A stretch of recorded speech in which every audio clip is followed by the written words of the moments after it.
Eu estive orando ao Senhor sobre o que falar nessa manhã.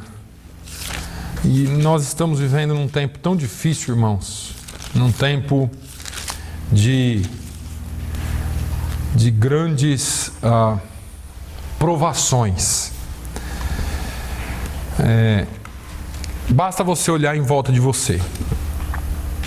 Basta você olhar e você pode vir aqui de manhã também, às 9 horas da manhã. Eu acho que o verão esquenta um pouquinho o povo, né? Eles acordam ou mais cedo ou mais tarde e vão para qualquer lugar menos para a igreja. E eu fico incomodado demais com isso.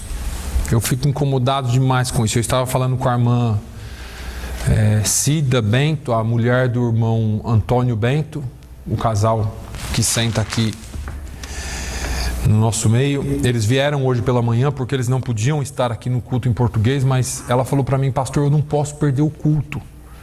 Eu vou de manhã no inglês, mas eu não posso perder o culto, me incomoda, fica faltando alguma coisa para mim. Mas isso não é um sentimento comum das pessoas hoje em dia. Esse é um sentimento que eu sempre tive. É muito difícil eu perder um dia de culto, irmãos. Olha, eu não me lembro a última vez que eu perdi um culto. Aí, se eu estiver em qualquer outro lugar por necessidade, eu vou procurar uma igreja, eu vou procurar um lugar, mas eu preciso estar na presença do Senhor. Isso não é religiosidade, isso é desejo de estar na presença de Deus. Eu tenho que estar na presença de Deus. E hoje nós temos visto que a cada dia as pessoas se distanciam mais. Em Lucas, no capítulo 17... nos versículos 26 e 27, eu já preguei essa palavra aqui em Mateus, no capítulo 24, que é a mesma palavra, mas eu quero essa manhã, numa perspectiva diferente, tentar falar um pouco com a igreja a respeito do que Deus colocou no meu coração. Lucas 17, 26 e 27, nós todos conhecemos essa palavra tão bem. Diz assim... Eu vou aguardar um segundinho. Lucas, capítulo 17, versículos 26 e 27. E como aconteceu nos dias de Noé, assim será também nos dias do Filho do Homem. Comiam, bebiam, casavam e davam-se em casamento, até o dia em que Noé entrou na arca e veio o dilúvio e os consumiu a todos. Essa é uma palavra que de vez em quando eu cito aqui. É uma palavra que não tem saído do meu coração durante muito tempo. Eu sou de uma época dentro da igreja que se pregava muito sobre a volta de Jesus, se pregava muito sobre os dons espirituais, se pregava muito sobre santidade, se pregava muito sobre aguardar o Senhor ou esperar o Senhor com e em santidade. Mas nos últimos 20 anos, nós temos visto a igreja em decadência. Algumas igrejas lotaram e se multiplicaram sobremaneira, porque a pregação delas, às vezes, não é a pregação que deveria ser. Outras se multiplicaram pela graça de Deus e Deus realmente tem salvado vidas. Mas isso que nós lemos é uma descrição gráfica dos dias de Noé. As atividades que nós lemos aqui não são pecaminosas, eu já falei isso para os irmãos. Não há pecado nenhum em comer, beber, casar e se dar em casamento. Isso tudo é muito comum, nós fazemos isso, comer e beber todo dia, casar e se dar em casamento, pelo menos uma vez na vida a gente tem que fazer, né? Tem uns que faz 3, 4, 5, mas é outro problema. A gente procura fazer o certo.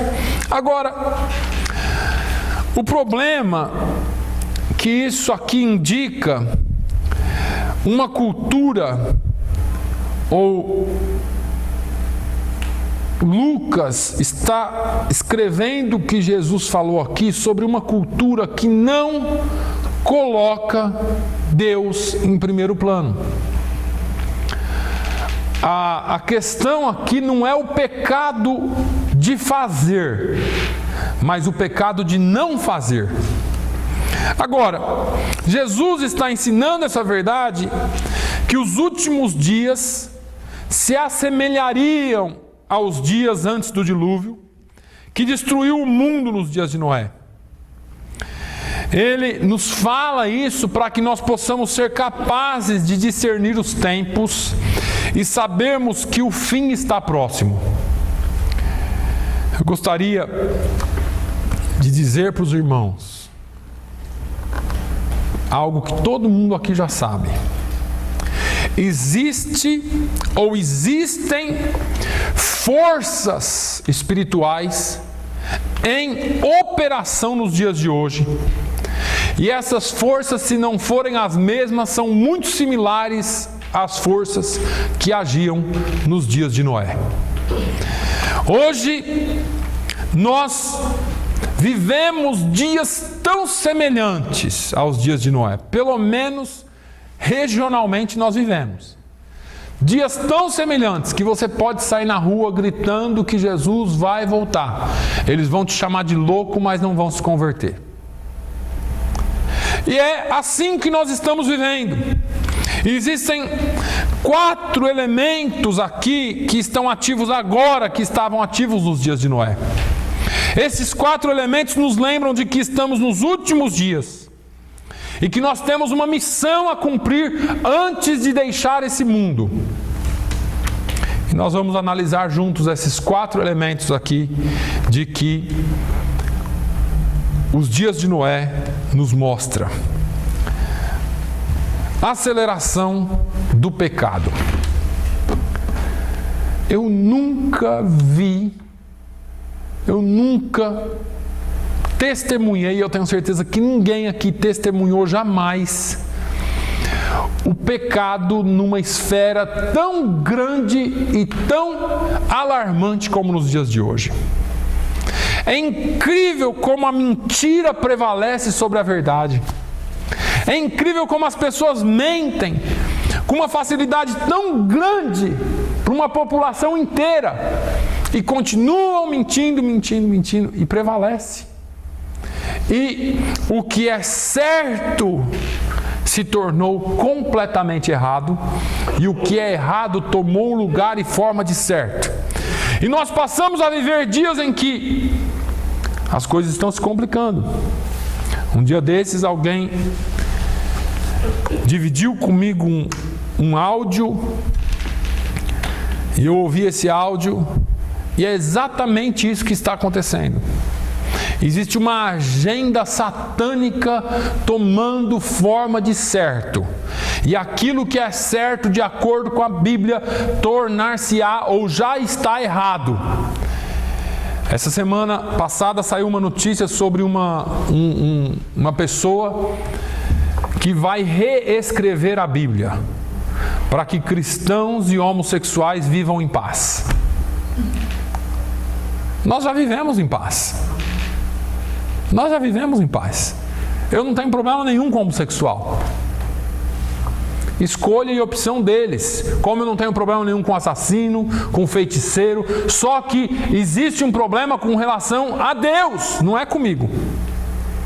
Eu acredito na palavra de Deus. E a palavra de Deus diz que os ladrões, os mentirosos, os homicidas, os efeminados, aqueles que amam e praticam a mentira, não herdarão o reino de Deus. O problema não é meu. O problema é de quem comete tais atos. Eu não tenho problema nenhum com eles. Eles podem entrar aqui, ouvir a palavra, se converter, ser salvo. Eu não tenho problema nenhum com isso. Agora, a agenda satânica deles é que nós não só os aceitemos, como nós sejamos obrigados a concordar com os erros deles, e isso eu nunca vou fazer.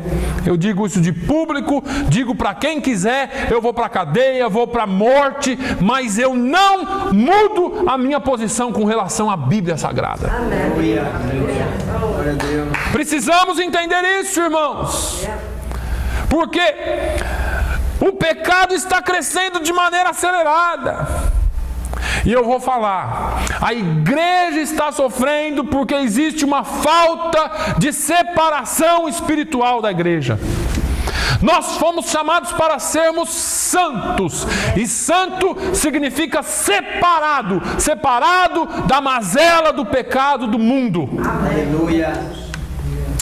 Gênesis capítulo 6, versículos 5 e 7, onde começa a se tratar do dilúvio. A Bíblia diz assim: e viu o Senhor que a maldade do homem se multiplicara sobre a terra, e que toda a imaginação dos pensamentos de seu coração era só má continuamente.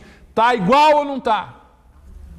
Ou pior, então arrependeu-se o Senhor de haver feito o homem sobre a terra, e pesou-lhe em seu coração. O homem passou a ser um peso no coração de Deus. E disse o Senhor: destruirei o homem que criei de sobre a face da terra, desde o homem até o animal, até o réptil e até as aves dos céus, porque me arrependo de os haver feito. Palavra de Deus. Se arrependeu de ter criado o homem. Os versículos seguintes a este relato aqui de Deus mostram um homem diferente. Versículos 8 e 9. Noé, porém, achou graça aos olhos do Senhor. Estas são as gerações de Noé. Noé era homem justo e perfeito em suas gerações. Noé andava com Deus. Quer que eu te dê outra tradução disso? Noé era santo, ele era separado, ele não se misturava com os homens, ele andava com Deus. Aleluia. Irmãos,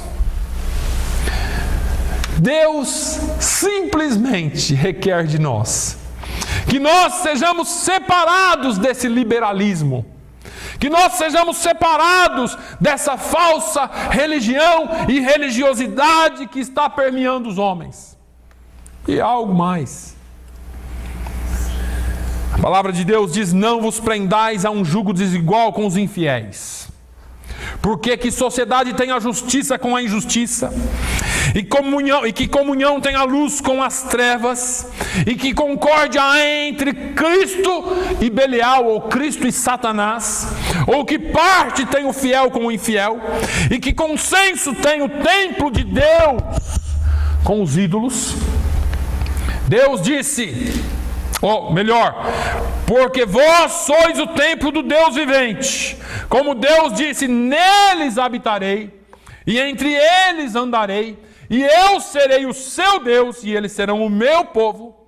Por isso, saí, é uma ordem, saí do meio deles, saiam do meio deles, e apartai-vos, diz o Senhor, e não toqueis nada imundo, e eu vos receberei. E eu serei para vós pai, e vós sereis para mim filhos e filhas, diz o Senhor Todo-Poderoso. Amém. Pastor, é Velho Testamento? Não é não, é 2 Coríntios 6, 14 a 18. É Paulo falando para a igreja: olha, vocês não têm que andar com esses homens, com essas mulheres, vocês não têm... Eu não estou falando aqui de trabalhar junto, irmãos, eu estou falando de concordar com eles. É um sistema, não é a necessidade de nós estarmos no mundo.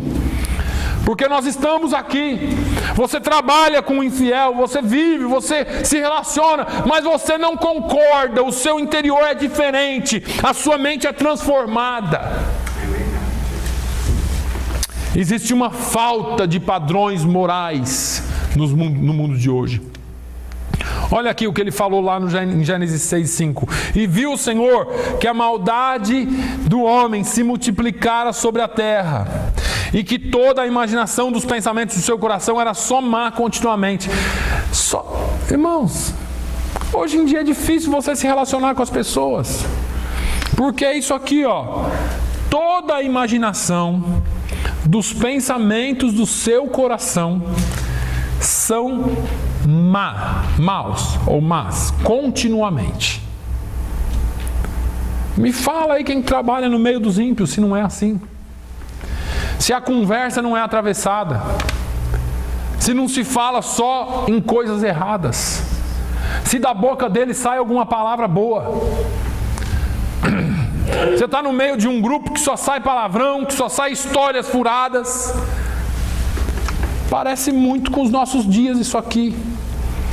Vale tudo, tudo é permitido, tudo é possível. Ah, você é bobo, você é quadrado, você é trouxa, rapaz. O que é isso, mulher? Faz isso aí, deixa disso aí, vai fazer tal coisa. Agora, o padrão de Deus para nós é um padrão diferente. É um padrão de santidade total. É um padrão de uma vida limpa diante de Deus. 1 Pedro 1,16, você conhece bem isso. Porquanto está escrito, sede santos, porque eu sou santo.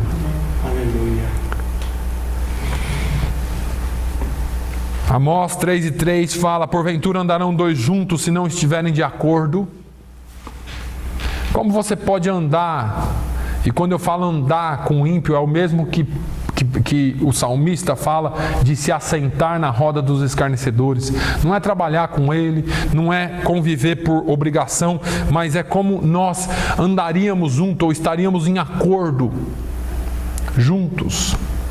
Não tem como. Existe também uma grande falta de discernimento espiritual.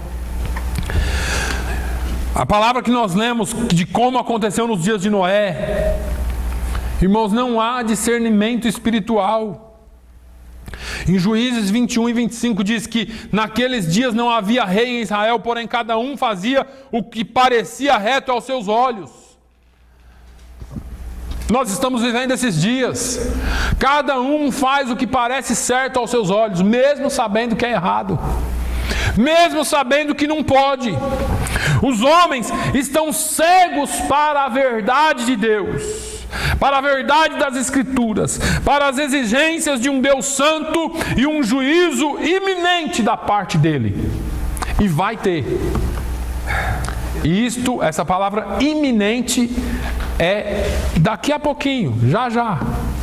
Está para acontecer, está na iminência de acontecer. Agora veja bem, Satanás ele é responsável por uma parte dessa cegueira. Segundo Coríntios 4:4, Paulo fala, nos quais o Deus deste século, o Deus deste mundo, cegou os entendimentos dos incrédulos, para que lhes não resplandeça a luz do Evangelho da glória de Cristo, que é a imagem de Deus. Satanás tem cegado as pessoas, assim como cegou lá no passado. Ele cega por todas as gerações e as pessoas não compreendem e não aceitam as Escrituras. Tanto que vão reescrever ela.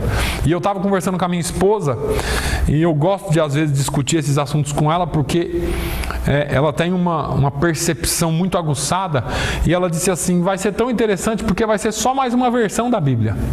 Já fizeram tantas, para as pessoas elas não estão percebendo o perigo, o risco. E eu falei, é verdade, são tantas versões, e durante esses anos, durante muitas décadas, eles vêm preparando para que isso aconteça. O que acontece? Existe uma versão, aí criaram outra um pouco mais branda, mudaram as palavras, criaram uma outra um pouco mais branda, e assim vai criando versões. Agora tem versões para jovens, uma linguagem bem jovial, tem versão para mulher, tem versão para homem, tem isso, tem aquilo, tem a nova versão internacional, que comeram metade da Bíblia, e agora vão escrever uma Bíblia onde Deus aceita os homossexuais. Claro que Deus aceita homossexuais. Pode vir todos, mas você precisa se converter, você precisa ser mudado, porque a primícia do Evangelho é transformação de dentro para fora. Aleluia.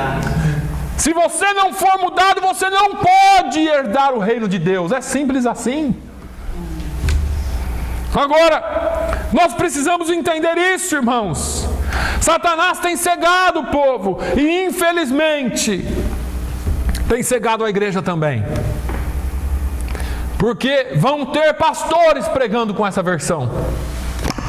Vão ter pessoas dos púlpitos pregando com a versão nova, fora da realidade dos padrões que Deus traçou para o seu povo. E a igreja vai aceitando. E a igreja vai aceitando. E isso é um perigo. Porque você pode dizer assim, não, pastor, com certeza não. Claro que não. Tudo bem. Talvez a gente receba isso com muita... Nossa, isso eu não quero nem ver. Deixa para lá. Só que você imagine as novas gerações chegando. Aquilo tudo sendo normal. Desde que eu nasci é assim, isso é normal. As novas gerações sendo educadas. Porque o diabo, irmãos...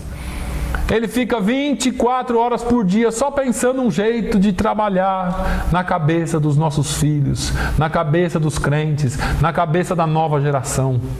Isso se chama doutrinação. Não é doutrina, ele vai doutrinando. E doutrinar é ensinar com método. É uma metodologia satânica para nós sermos destruídos. Daqui a um tempo... Se Jesus não voltar, Estados Unidos, Brasil e outros países que poderiam ser uma bênção nas mãos de Deus, estarão como a Europa, com igrejas com 2, 3 pessoas, velhinhos, que se mantiveram, porque a nova geração não quer mais saber de igreja. Um pastor amigo conhecido foi numa igreja na Inglaterra, onde um dos maiores pregadores do mundo, do século passado, se levantou e foi pastor por muitos anos. E quando ele chegou ali, tinha 5 pessoas na igreja. Todos velhos, mas bem velhos, já de bengalinha, andando devagarzinho. E ele terminou o culto, ele foi conversar com um daqueles velhos. E um daqueles velhos falou para ele assim, filho, prega para essa geração, para eles não caírem no mesmo erro que nós caímos. Onde nós começamos a escolher pessoas que falavam bonito, começamos a escolher pessoas que tinham muito estudo, mas que foram espremendo e encolhendo a ação do Espírito Santo. A igreja foi diminuindo. Hoje sobramos essa meia dúzia de pessoas aqui. A nova geração, ninguém mais quer saber de igreja. Conhecimento não salva ninguém. O que salva você e a mim é a ação do Espírito Santo, é a unção. Nós precisamos voltar a adquirir e a nos moldar pelos padrões de santidade de Deus. E isso inclui oração, jejum, consagração e coisas que a igreja deixou de fazer há muito tempo atrás. Aleluia. As pessoas estão cegas. Satanás é um dos grandes responsáveis, mas o homem também é responsável por isso. Mateus 24:12, Jesus disse, e por se multiplicar a iniquidade, o amor de muitos esfriará. O que acontece é que o diabo tem cegado o mundo. E a igreja deixa a iniquidade entrar. E aí o amor vai se esfriando. E sabe o que é o amor se esfriando, irmãos? Eu vou falar para vocês. Talvez você conheça alguém assim e ainda possa ajudar. Pessoas que simplesmente eram firmes na igreja, estavam firmes na igreja, e de repente eles se sentem desanimados. Não querem mais ir para a igreja. Eu não vou hoje não. Aí no domingo que vem, hoje eu também estou cansado. Domingo que vem eu vou. E vai se esfriando. E não, quando percebe, está longe do Senhor. Não tem mais vontade de orar, não tem mais vontade de ler a Bíblia, não tem mais vontade de vir à igreja. E o Senhor falou abertamente sobre isso. Por se multiplicar a iniquidade. Sabe por quê? Porque nós não vemos mais a iniquidade. A iniquidade se tornou natural. Quer que eu te fale onde está a iniquidade? Na televisão que você assiste. Na internet que eu e você perdemos muito tempo da nossa vida. Eu acho que está faltando trabalho. Nós precisaríamos achar alguma coisa para fazer. E me desculpe falar assim, porque eu me incluo nisso. Às vezes nós perdemos muito tempo em besteiras e nós não estamos fazendo o que deveria ser feito. Se você quiser, eu tenho um serviço para você. Eu tenho pelo menos 3 ou 4 famílias da igreja que precisam ser visitadas hoje. Se você quiser se unir a mim, depois do almoço a gente faz isso. Precisamos voltar a fazer o que a igreja fez nos dias anteriores. Precisamos voltar a amar as pessoas, porque o fulano de tal não é problema meu, o ciclano não é problema meu, e assim a gente vai se esfriando.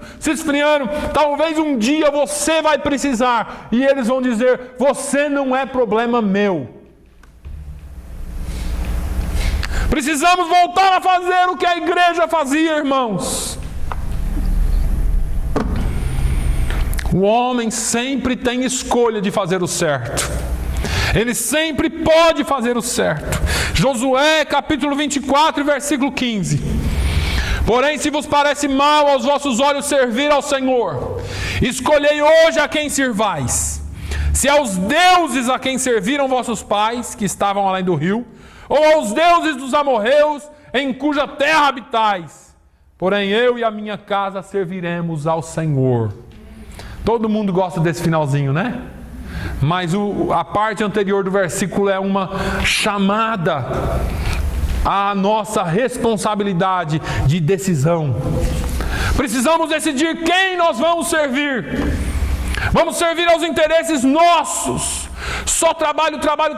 Depois assisto televisão, depois eu venho para a internet. E depois, quando chega a hora de ler a Bíblia, eu durmo em cima da Bíblia, porque eu não estou aguentando. Eu não estou dizendo que você não tem que trabalhar, não estou dizendo que você não pode ir na internet, não pode ver televisão. Eu estou dizendo que tem algo mais importante a ser feito como igreja e nós estamos deixando passar. Jesus disse: entrai pela porta estreita, porque larga é a porta e espaçoso o caminho que conduz à perdição, e muitos são os que entram por ela. É mais fácil. É mais fácil dormir. É mais fácil descansar, é mais fácil ver uma notícia. Só, deixa eu te falar, você já percebeu que quando você senta na frente do computador, isso não é só com você, é comigo.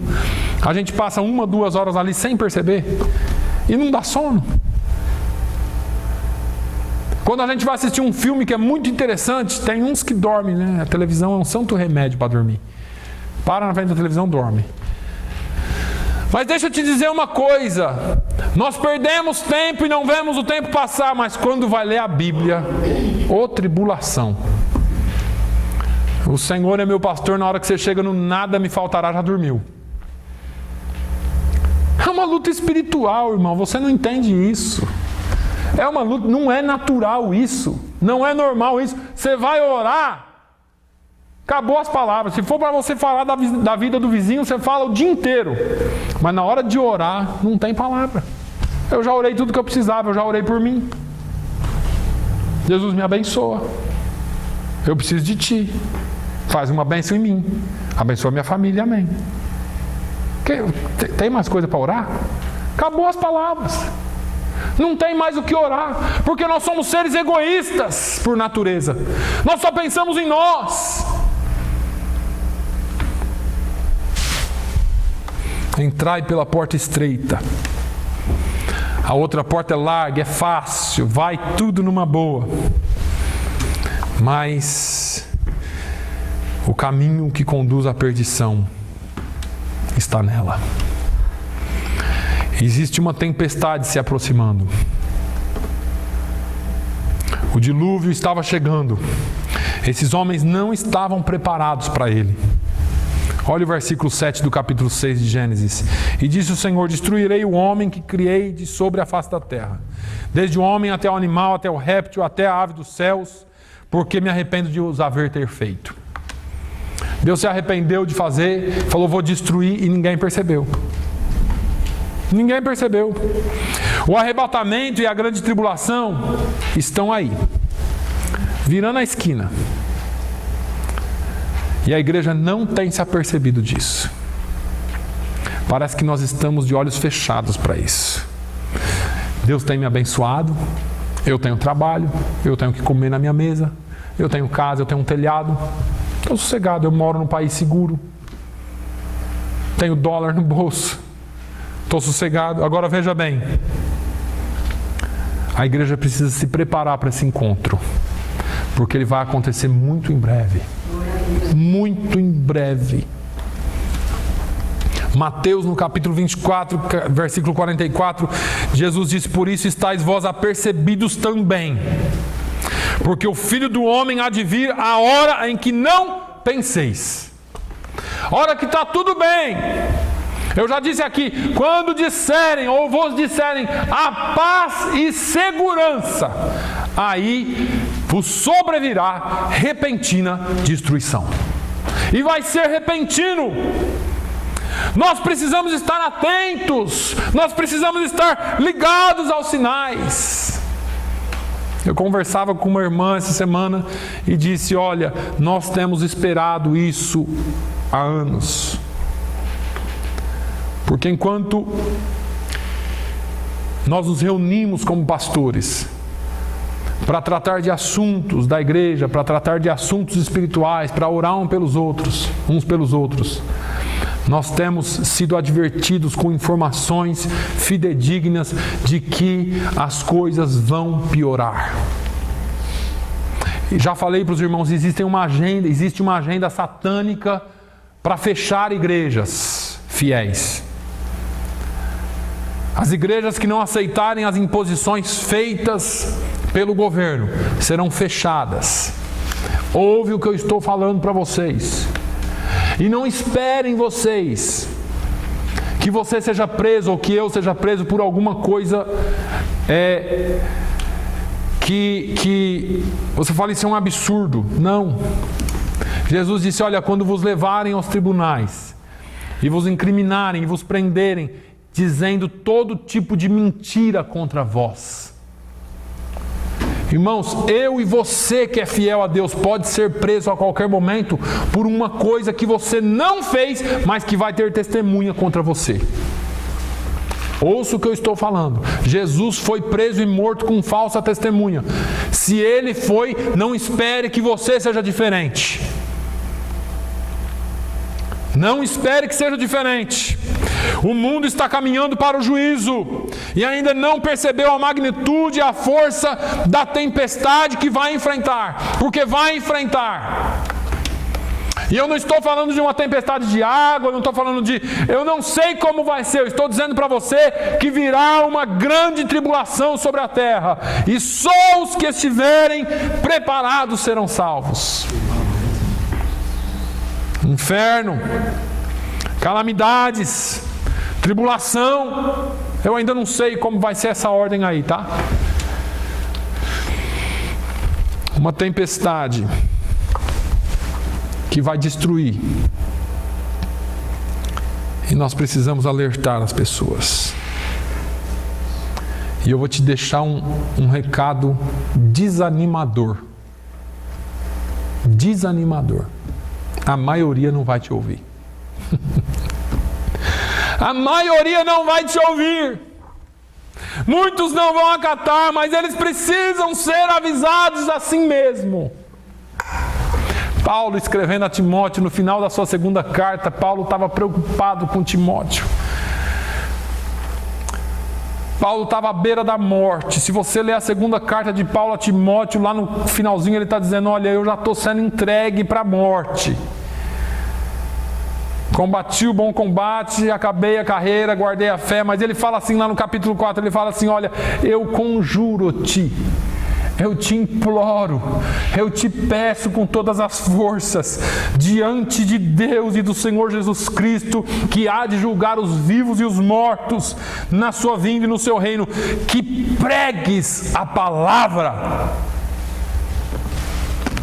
Vou ler de novo para você. Pregue a palavra, instes a tempo e fora de tempo, redarguas, repreendes, exortes, com toda longanimidade e doutrina. Porque virá tempo em que não suportarão a sã doutrina, mas tendo comichão nos ouvidos, amontoarão para si doutores conforme as suas próprias concupiscências, e desviarão os ouvidos da verdade, voltando-se às fábulas. É o que nós estamos vivendo hoje. As pessoas preferem ouvir coisas que acalentam o coração do que ouvir a exortação. Mas Paulo está falando para ele, olha, instes a tempo e a fora de tempo, redargas, ou seja, discuta se for preciso, repreenda se for preciso, exorte se for preciso, a tempo, fora de tempo, faça com toda longanimidade. Sabe o que é isso? Não é com amor não, irmãos. É com paciência. Quer discutir comigo? Vamos discutir. Eu tenho o dia inteiro para falar com você. Eu posso falar com você com longanimidade. Eu vou longe nesse negócio aqui. Se prepare. Com toda longanimidade e com toda doutrina. O problema é que nós estamos despreparados com relação à palavra de Deus. E nós não temos uma doutrina para passar para os homens. Precisamos nos preparar. Precisamos nos preparar. Olha, deixa eu dizer uma coisa para vocês. Jesus está tão ocupado nos dias de hoje quanto nos dias de Noé. Gênesis, os versículos que nós lemos, diz assim: e viu o Senhor que a maldade do homem se multiplicara. Ele continua observando a sua criatura. Ele continua de olho nos homens. E Ele está catalogando, Ele está escrevendo todas as atividades e a condição do mundo. Porque deixa eu te dizer, naquele dia ninguém vai escapar da ira do Senhor.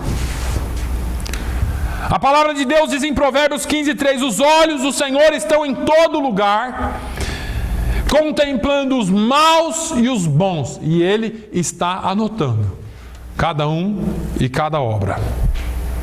Hebreus 4:13 diz que não há criatura alguma encoberta diante dele. Antes todas as coisas estão nuas e patentes aos olhos daquele com quem temos de tratar. Todas as coisas estão patentes diante dele. Ele vê tudo o que acontece no mundo. E mais ainda, Ele vê tudo o que acontece na sua mente, Ele vê tudo o que acontece no seu coração, Ele vê tudo o que passa por aqui, Ele vê o que passa por aqui, só passa. Ele vê tudo. Ele está atento a tudo. Deus, quando viu o homem na primeira vez, Ele ficou preocupado com o homem. Nós já vimos isso aqui. E Ele disse: olha, eu vou destruir. E você disse assim: mas Jesus veio, Ele é benigno, Ele é compassivo, Ele é amor, Ele é graça, Ele é tudo isso. Paulo escreve aos Gálatas no capítulo 6, no versículo 7, ele fala assim: olha, não erreis. Deus não se deixa escarnecer. Tudo que o homem plantar, ele vai colher. Nós achamos que por causa que Deus é graça, que Jesus é amor, a gente pode fazer o que quer, a gente pode estar em qualquer condição, e não é bem assim. Deus estava trabalhando naquela época lá, e Deus está trabalhando nessa época também. Devemos sempre lembrar que, independentemente do quão ruim o mundo esteja, Deus está sempre fazendo a sua obra. Ele não para, irmãos. Ele está sempre trabalhando. Ele não dorme, Ele não cochila, Ele não falha, Ele está sempre atento. O salmista diz no Salmo 121: porque não deixará vacilar o teu pé, aquele que te guarda não tosquenejará, eis que não tosquenejará, nem dormirá o guarda de Israel. Ele é o Deus que não para, Ele é o Deus que não sossega, Ele é o Deus que está sempre atento. Aleluia.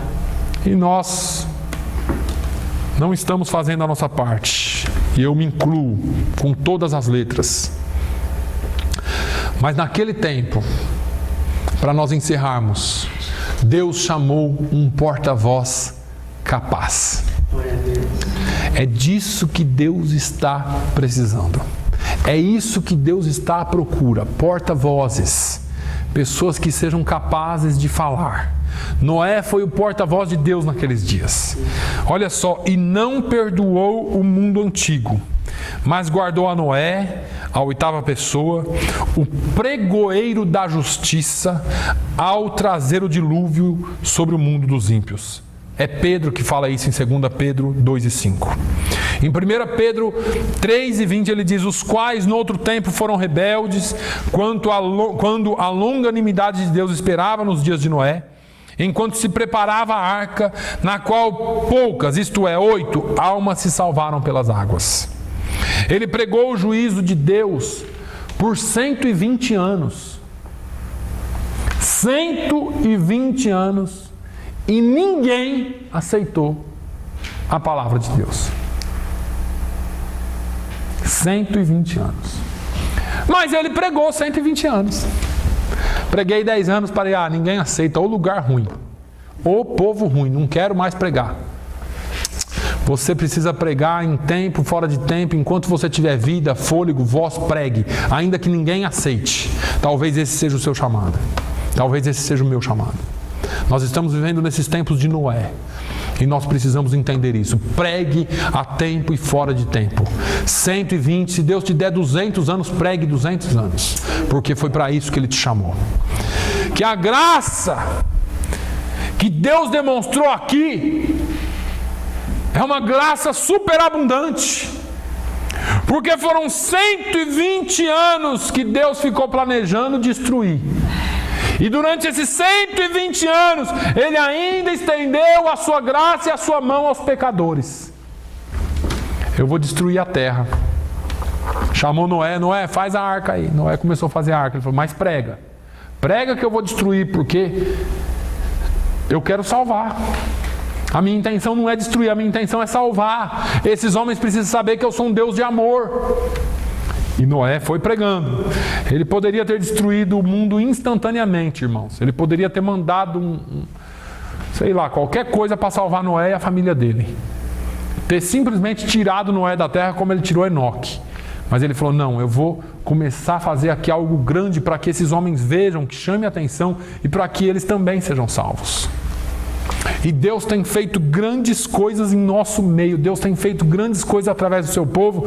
E são marcas para que o povo veja. E mesmo assim o povo não é salvo. Porque não querem. Nós somos os portas-vozes de Deus nesses últimos dias. Quando Jesus falou com os discípulos em Atos 1:8, Ele falou, mas recebereis o poder ou a virtude do Espírito Santo que descerá sobre vós e ser-me-eis testemunhas. Deus nos encheu com o Espírito Santo, Jesus mandou o Espírito Santo para que nós sejamos testemunhas. Tem hora que eu fico perguntando se o crente tem ou não tem o Espírito Santo, porque ao invés de ser testemunha do Senhor, é testemunha do mundo. Nós precisamos ser testemunhas de Deus e da ação dele em nossas vidas com as nossas ações. Quando as pessoas olham para você, elas têm que te identificar como alguém diferente, não como alguém igual ao mundo. Jesus deu a grande comissão, ide, fazei discípulos de todas as nações. 1 Pedro 3:15, eu já preguei isso aqui. Antes, santificai ao Senhor Deus em vossos corações. Estais sempre preparados para responder com mansidão e temor a qualquer que vos pedir a razão da esperança que há em vós. Nós precisamos estar sempre preparados para falar, para dizer o que é que nós temos de diferente. Por que você não fala palavrão? Por que você é uma pessoa diferente? Por que você é uma pessoa mais calma? Por que você é uma pessoa que tem mais equilíbrio diante das dificuldades da vida? Por que você está sempre cantando? Por que você sempre agradece? Por que você sempre tem um sorriso no rosto? O que é isso que você tem? A casa está caindo e você está diferente. E Pedro fala, estejais sempre preparados para responder com amor e temor a qualquer um que vos perguntar a razão da esperança que há em vós. Existe uma esperança em nós. O nosso dever diante do Senhor é ter a certeza que cumprimos o nosso dever diante dEle. Pastor, eu preguei 200 anos e ninguém aceitou Jesus. Você pregou a verdade, você viveu a verdade, acabou. Noé também pregou a verdade, Noé também viveu a verdade. Nós precisamos ir e dizer, não temos garantia de resultado. Naline, sai de São Paulo, vai lá para Fall River, você vai pregar, vai salvar a cidade inteira. Deus nunca me prometeu isso. Vai e prega. Eu vim e estou pregando. Não tem promessa de resultado. Não é o resultado que o homem quer, o que Deus quer. É o resultado que Deus chamou. Noé na arca poderia descansar, ou ele pôde descansar com a certeza de que ele tinha cumprido o seu dever. Ele pregou, ele fez. Agora, o coração do cristão descansa quando ele cumpre o dever de anunciar o Evangelho. Sabe quando você prega o Evangelho a alguém, a pessoa não fala nada, mas você tem o sentimento do dever cumprido? Eu fiz o que eu precisava fazer. Eu fiz o que eu precisava fazer. Nós estamos nesses últimos dias. Você pode olhar ao seu redor e ver se nós estamos ou não nos últimos dias. Você pode fazer esse balanço. Nós devemos ser gratos a Deus porque Ele nos salvou. Mas nós não devemos ser acomodados ao ponto de não trabalharmos para Ele e para salvar outras vidas. Existe um mundo perdido que precisa ouvir sobre essa salvação. Precisa ouvir de Jesus Cristo. Precisa ouvir que Ele salva, que Ele morreu por nós. Existe um mundo todo sendo ou caminhando para o inferno. Nós precisamos anunciar. Nós precisamos anunciar. Só para nós encerrarmos, eu pergunto a você, sabendo que nós estamos nos últimos dias, você tem feito o que o Mestre mandou? Você tem anunciado a palavra como o Mestre mandou? Ou será que nós temos tido um pouco de vergonha, um pouco de receio? Será que a gente escolhe para quem falar? Eu vou falar para esse, aquele ali não vai vir nunca. Será que nós temos feito o que Jesus mandou fazer? Será que por medo de sermos excluídos do nosso grupo de amizade? Será que pelo medo de sermos taxados de chatos, de intolerantes, de arrogantes, de pessoas que se acham os melhores, nós temos deixado de fazer aquilo que Jesus mandou? Será que para agradar interesses alheios nós temos deixado de agradar a Deus? Será que nós estamos receosos de sermos deixados de lado por aqueles que até nós amamos, porque a nossa palavra é chata? O Senhor está cobrando da sua igreja uma postura digna, uma postura de crentes. E importa que eu e você adotemos essa postura urgentemente, não só para falar, mas vivendo esse Evangelho com integridade, para que o Senhor se agrade de nós. Para que assim como aconteceu nos dias de Noé, o Senhor olhe e diga: e Noé achou graça diante dos olhos de Deus. E a igreja achou graça diante dos olhos de Deus. Porque o fato não é quantas almas Noé ganhou para Jesus. O fato é ser obediente a Jesus. Nós precisamos ser obedientes a Ele. Independente dos resultados, independente do que estamos fazendo, agradando ou não as pessoas. Nós precisamos desagradar aos homens e agradar a Deus. Se nós ficarmos preocupados em agradar os homens, deixa eu te dizer, você está desagradando a Deus. Mas agrade a Deus e não se preocupe com os homens, que esse é um trabalhar de Deus na vida deles. Amém? Que Deus abençoe as nossas vidas no nome de Jesus. Pai, eu te louvo uma vez mais. Eu te agradeço pela Tua palavra. Eu te agradeço, Senhor, porque ainda quando o Senhor nos exorta, há o Seu amor envolvido. Senhor, eu te louvo porque o Senhor nos chamou. Eu te louvo porque o Senhor nos perdoou. Eu te louvo, Senhor, porque o Senhor nos capacita a cada dia a fazer a Tua vontade. Senhor, nós queremos deixar de lado toda a nossa preguiça, a nossa procrastinação, tudo aquilo que nos faz deixar para depois, tudo aquilo que nos faz ter, Senhor, uma posição de não fazer, ou de estar atraído pelas coisas do mundo, Senhor. Pai, eu quero colocar-me, ó Deus, a minha pessoa nas Tuas mãos, para que o Senhor trabalhe mais em mim, para que o Senhor me quebre, me molde de acordo com a Tua vontade. E assim também que o Senhor faça com a Tua igreja, que nós sejamos verdadeiros embaixadores e anunciadores, porta-vozes daquilo que o Senhor é, daquilo que o Senhor pode fazer e daquilo que o Senhor vai fazer, ó Deus, nessa terra e em nossas vidas. Pai, no nome de Jesus, continue salvando almas, dê-nos a oportunidade de falar, a oportunidade certa, a pessoa certa, o momento certo e as palavras certas para expressar e para dizer a qualquer um que nos perguntar a razão da nossa esperança. A nossa esperança se chama Jesus Cristo. A nossa esperança está em Ti e nós Te louvamos por isso, Senhor.